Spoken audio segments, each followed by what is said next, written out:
It is. I mean, one way you feel a sense of achievement that you know, we've reached the end. There are 8 films now out there for everyone to enjoy, and it does feel like there's, you know, you've achieved something. But yeah, it's sad as well that, you know, we won't be filming again. I won't be able to put on those spectacles of Professor Flitwick anymore and hold that wand again and work with all the fantastic cast and crew that I was privileged to work with for so many years. So that is sad. But then, you know, this exhibit proves Harry Potter can continue outside of the films as well, you know, and people can still experience it and enjoy it and appreciate it. So I'm with them on that. You know, I'll be going around exhibitions and visiting theme parks and stuff. So. And amazing, all of these years that it's lasted, it will continue to be really a story of this generation and generations to come. Was there a moment for you when you recognized the enormity of the Harry Potter franchise and that you were part of all of this? Do you remember a moment where you got it? Well, the obvious one is the premieres. They're always, I mean, I knew how big it was because I was a fan, and I used to go on all the websites, and, you know, every hour of the day there'd be fans chatting about it and was speculating about what was going to be in the films and stuff. So yeah, no, I didn't come into it blind.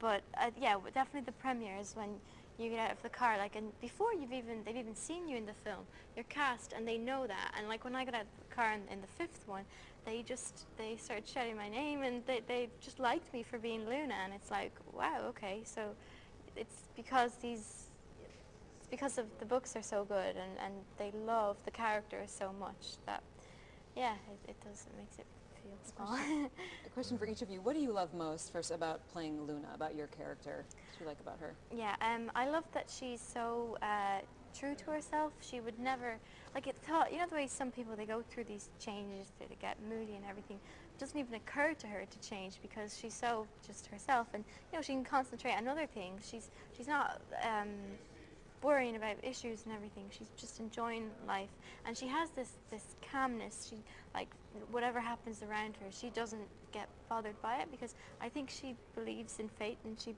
believes in it's all predestined. I don't think actually J.K. Rowling doesn't, but I just think that is about Luna, and that's why she never worries. And I'm someone I would probably worry a bit more than her, so she's got a very good effect on me. Professor Flitwick, what was your favorite part of playing that role? Oh, well, I mean, his character's kind of evolved. In the first 2 films, he was a very eccentric professor, which is a character that I've always wanted to play. I have a home movie of myself playing this type of a professor in my bedrooms, and that eccentric kind of, a very likable, very lovable sort of character as well. And then as the films progressed, he developed into being the professor of music, and